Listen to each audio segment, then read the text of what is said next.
అయ్యా చంద్రబాబు నాయుడు గారు, మీరు గుర్తుపెట్టుకోండి, అలిపిరి బ్లాస్ట్లో కూడా వెంకటేశ్వర స్వామి మిమ్మల్ని కాపాడింది.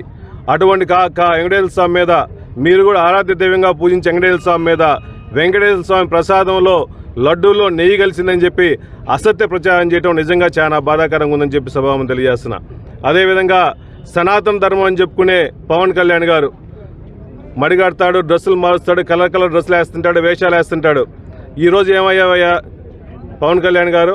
సిబిఐ కానీ ఎన్డీఆర్ఐ కానీ క్లియర్గా దీంట్లో ఈ లడ్డులో కొవ్వు కలవలేదు, పంది కొవ్వు కానీ జంతు కొవ్వు కానీ కలవలేదని చెప్పేసి క్లియర్గా స్టేట్మెంట్ ఇచ్చిన తర్వాత ఈరోజు ఏం మాట్లాడకుండా దాచుకొని కావాలని చెప్పేసి ఇంకా ఫ్లెక్సీల రూపాన సోషల్ మీడియా మీద కూడా ఒక అబద్ధాన్ని నిజం చేయాలని చెప్పేసి కావాలని పదే అంతలోనూ సిబిఐ స్టేట్మెంట్ ఇచ్చిన తర్వాత కూడా దీంట్లో ఎటువంటి కలుషితం జరగలేదు, ఏ విధంగా కొవ్వు పదార్థాలు కలవలేదని చెప్పినా కూడా ఇంకా ఫ్లెక్సీలు సోషల్ మీడియాలో చేయడం నిజంగా చాలా బాధాకరంగా ఉంది.